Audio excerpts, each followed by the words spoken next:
Hoy hablaré de algunos casos en los que la práctica de la Ouija, mal llamado juego, terminó por poseer o arrasar con las vidas de quienes lo practicaban. Este tablero, con letras y números al que llamamos Ouija, es utilizado por muchos para comunicarse, entre comillas, con el más allá. Ya desde la antigüedad, el ser humano ha intentado conectar o saber más de ese otro lado que desconocemos. El afamado filósofo y matemático Pitágoras, en el siglo VI a.C., aseguraba que el alma era inmortal. Decía que él era capaz de recordar algunas de sus vidas pasadas. Además, contaba con un sencillo ingenio de su propia creación, con el que aseguraba que podía comunicarse con las almas que estaban al otro lado de la realidad, como si se tratara de una Ouija primigenia. A lo largo de la historia se han empleado diferentes métodos para tratar de lograr obtener comunicación o conocimiento de ese posible otro plano de existencia que está más allá de los vivos. En los últimos tiempos se extendió este tablero o tabla que conocemos como Ouija y que es el más popular y empleado para tratar de realizar esta conexión. Pero, en realidad, hay una gran discusión sobre con qué es con lo que se contacta o si no existe contacto de ningún tipo en realidad.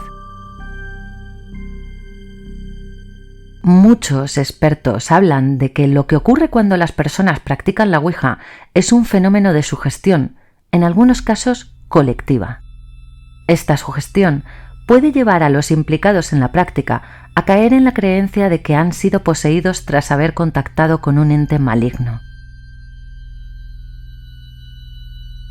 Por otro lado, hay quien dice haber logrado conexiones genuinas y que, de esta forma, han obtenido información que desconocían y a la que no hubieran tenido acceso de otra manera. En este aspecto, es muy famosa la resolución del caso del secuestro del político Aldo Moro, en 1978, en Italia. En este caso, un grupo de profesores de la Universidad de Bolonia decidieron realizar a modo de prueba una sesión de Ouija para consultar el paradero del político. Durante la práctica, el misterioso tablero les devolvió una sola palabra: Gradoli. Días después, se encontró al desdichado político ya sin vida, pero tras la investigación se supo que había estado retenido y encerrado en una casa llamada Via Gradoli, en los suburbios de Roma. ¿Es posible que estos profesores lograran una conexión real que les otorgó esta información para ayudar en la búsqueda de este hombre? O, por otro lado, ¿podría ser que de alguna forma alguno de los presentes contara con ese dato de antemano, pero para no verse involucrado no quería decirlo directamente y a través de este, digamos, juego de la Ouija, pudo deslizar la información sin temor a no mezclarse como sospechoso? ¿Qué opinas? ¿Crees que en realidad un espíritu les dio esta información o piensas que alguien trató de descubrir algo que ya sabías sin verse envuelto en el asunto? Déjame saber tu opinión en los comentarios.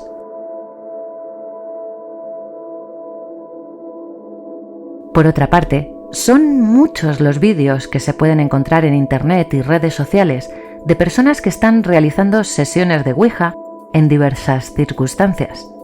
En muchos casos, uno o varios de los implicados comienza a actuar de forma extraña. Algunos presentan convulsiones, taquicardias, mareos, desorientación o bien se comportan de forma totalmente inesperada, gritando o atacando a los otros participantes con agresividad. En otras ocasiones, podemos ver el vaso o moneda que se emplea para marcar las letras moviéndose por su propia cuenta o siendo lanzado por una fuerza invisible. En muchos vídeos se puede apreciar el pánico genuino que esta situación genera en los participantes. En otros, el hecho de que es un montaje creado solo para conseguir visualizaciones y atención es más que evidente. ¿Qué opinas? ¿Crees que esos vídeos que tanto circulan por las redes tienen credibilidad o sencillamente son solo actuaciones para asustar y generar visitas? Muy buenas, te doy la bienvenida al canal Historias Misteriosas. Y estos son algunos casos de Ouija, posesiones y personas que perdieron la vida tras esta práctica. Si te gusta el vídeo, te agradezco si me dejas un like o un comentario con tu opinión y te invito a suscribirte si te atreves. O puede que no. Hoy comenzaremos hablando de un triste caso que se dio en España en el siglo XX. Caso 1. El niño que jugaba solo. Tito era un niño bastante tímido. Este no es su verdadero nombre, pero lo llamaremos así por respetar la privacidad de la familia. Como digo, era un niño tímido, no tenía muchos amigos. Además, por circunstancias familiares, sus padres no podían pasar mucho tiempo atendiéndolo, por lo que el chico pasaba muchas horas solo. Un día, Tito descubrió el tablero de la Ouija. Probablemente influenciado por sus compañeros de la escuela, o incluso es posible que en su mismo colegio fuera donde realizara su primera sesión. Para él, siempre fue a modo de juego, y es muy posible que en esas primeras sesiones que realizó con sus compañeros no se tratara de más que eso. Un simple juego en el que algunos niños trataban de asustar a otros o simplemente reírse. El problema es que Tito, convencido de que no se trataba más que de un simple juego, comenzó a realizar sesiones de Ouija por su cuenta. Hay muchos expertos que apuntan que la práctica de la Ouija nunca se debe realizar en solitario. Por otra parte, en lo que todos coinciden es que no es un juego y mucho menos destinado a ser usado por niños. Así pues, en este punto se conjugan dos de las situaciones menos recomendadas, pues Tito, siendo solo un chiquillo, ajeno a los peligros, comenzó a practicar sesiones de Ouija en solitario. Poco a poco se fue aislando más y más, hasta que llegó un punto en el que toda su actividad cuando regresaba del colegio era encerrarse en su cuarto y practicar con el tablero. Su familia, que no tenía la posibilidad de prestarle atención, no se preocupó de alejar o advertir a Tito sobre esta práctica, hasta que, por desgracia, un día fue demasiado tarde. Así fueron transcurriendo los días. Tito pasaba todas las tardes solo, con lo que él y su familia consideraban jugando con este misterioso tablero, hasta que, un día que parecía como cualquier otro, su familia se encontró con el fatal desenlace. Tito había saltado desde la ventana de su habitación en un 9º piso. En su cuarto, tan solo encontraron la misteriosa tabla Ouija y una carta de despedida. En la carta, el niño explicaba que sus únicos amigos eran los que tenía al otro lado. Por supuesto, se refería a aquello con lo que contactaba cuando hacía sus intensivas sesiones con la Ouija. En estas líneas que Tito escribió antes de quitarse la vida, decía que, según le había indicado el tablero, saltar desde su ventana era la única forma de reunirse con sus amigos del más allá. Caso 2. Ouija y exorcismos. La famosa película El exorcista, donde una niña poseída por entes demoníacos es atendida por un cura que le realiza exorcismos, está basada en un libro con el mismo nombre. Pero este libro, a su vez, está basado en un hecho verídico que ocurrió en Missouri en 1949. En estos días, un joven de 14 años que acababa de perder a su tía decidió que sería una buena idea tratar de contactar con el espíritu de ella a través de la tabla Ouija. El joven estuvo tratando de realizar esta conexión en diversas ocasiones, pero no logró efectuar el contacto que buscaba. Sin embargo, tras la práctica con el tablero, empezaron a ocurrir cosas muy extrañas alrededor del chico. Su familia aseguraba que la cama del chaval se movía violentamente, que algunos objetos de su habitación se proyectaban en el aire y caían lanzados por misteriosas fuerzas, y, además, empezó a presentar unas raras ronchas en su piel y a tener comportamientos muy anormales. Finalmente, tras la visita de un padre experto, este determinó que el joven estaba poseído por un ente maligno. En este caso, fueron necesarias 2 intervenciones de exorcismos para que el chico, afortunadamente, recuperara la normalidad. Caso 3. Acabó con su vida tras jugar.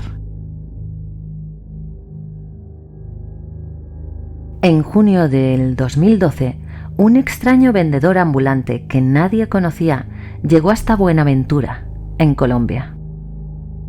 Este hombre vendía diferentes cosas y baratijas que iba encontrando. Entre ellas, dio con un antiguo tablero de Ouija que rápidamente puso a la venta entre sus ofertas.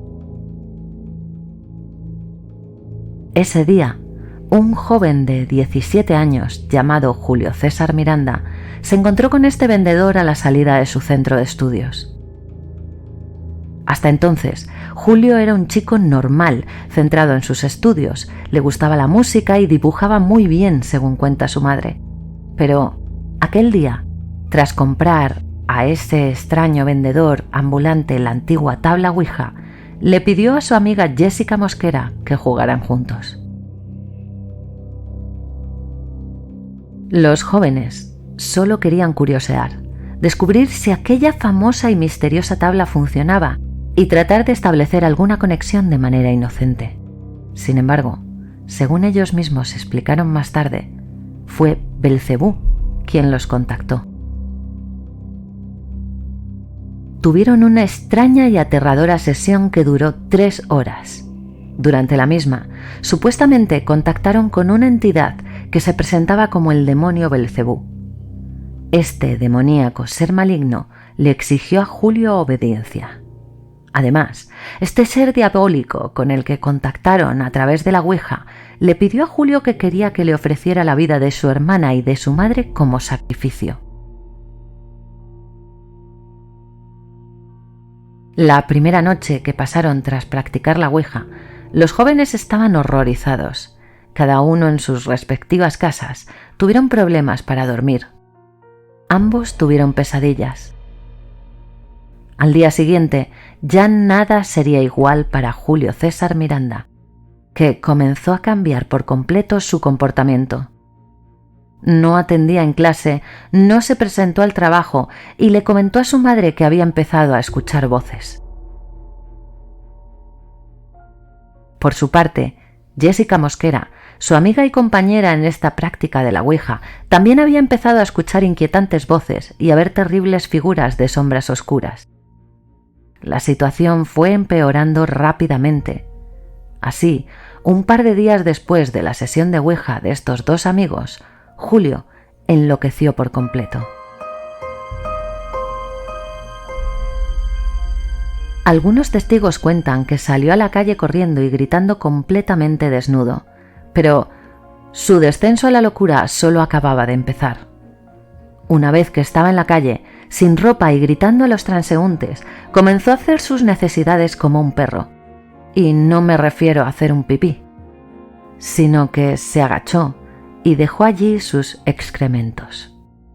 Tras lo cual, empezó a agarrar las heces con sus manos y lanzárselos a quienes pasaban por allí, sin dejar de gritar enloquecido. Aunque, por desgracia, este fue solo el comienzo. Un par de días después, Julio advirtió a su madre que si le veía comportándose de forma peligrosa, Ella debía inmovilizarlo, incluso acabando con su vida si era necesario. El joven le hizo esta extraña petición a su madre, pues, según él mismo le explicó, las voces en su cabeza del malvado Beelzebú no paraban de repetir que le entregara la vida de su hermana y de su madre. Así que, temiendo por las vidas de su familia, Julio le pidió a su mamá que se defendiera de cualquier forma necesaria. Sin embargo, esa misma noche, el propio Julio tomó un cubierto de los que se usan para cortar, muy grande y afilado, y se atravesó a sí mismo el pecho en varias ocasiones. Estaba perdiendo sangre, así que su familia lo llevó al hospital, pero Julio parecía actuar como si no hubiera ocurrido nada. Les dijo a los médicos que no le dolía en absoluto, que aquellas eran heridas superficiales y sin ninguna importancia, que apenas podía notarlas. Tan tranquilo y seguro de sus palabras se mostró, que logró convencer al médico que lo atendía para que le diera el alta y así volver de vuelta a su casa. Allí, a causa de las graves lesiones que se había causado y de la pérdida de sangre, Julio perdió la vida esa misma noche. Aquel día solo habían transcurrido 4 días desde que Julio y Jessica hicieron aquella espeluznante sesión de Ouija. Según cuenta el párroco Fernando de Alexis Jiménez, quien estuvo ayudando a la familia a superar estos terribles momentos, la compañera de Julio en esta práctica también se vio muy afectada. Por suerte, ella consiguió salvar su vida, pero la joven se veía envuelta en constantes pesadillas cada noche. Durante el día, escuchaba horribles voces, a lo que también se sumaba que veía sombras oscuras y alargadas. Como le comentó al párroco, ella calculaba de más de 2 metros de altura. Estas sombras no solo acechaban a Jessica, también las veía abalanzarse saltando sobre ella, especialmente a los pies de su cama. Finalmente, Jessica pasó 2 meses internada en un hospital psiquiátrico hasta que las visiones y las voces desaparecieron. Afortunadamente, tuvo mejor suerte que su compañero Julio, el cual acabó con su propia existencia, pues temía, como él mismo manifestó, acabar dañando a su madre y a su hermana por orden de aquel siniestro contacto que se presentaba como Beelzebú durante la sesión con la Ouija antigua. Nunca más se supo nada del extraño vendedor ambulante que le vendió el tablero a Julio, ni de dónde había salido realmente aquella tabla de Ouija, de la cual muchos cuentan que estaba maldita desde el inicio. ¿Qué opinas tú? ¿Puede que Julio y Jessica contactaran con un demonio que obligó al chico a hacer cosas tan horribles? ¿Puede que la simple sugestión por practicar con la Ouija pueda llevar a alguien tan lejos? ¿O es posible que estos chicos sufrieran de algún problema o enfermedad mental previos que se manifestaron tras una experiencia intensa como esta? Me encantará leer tu opinión si me la dejas en los comentarios. También, si hay algún caso del que te gustaría que hablara o quieres comentarme tu propia experiencia paranormal, no dudes en escribirme.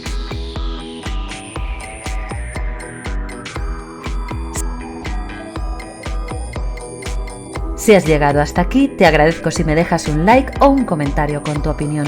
Te doy la bienvenida al canal Historias Misteriosas y te invito a suscribirte, si te atreves. O puede que no.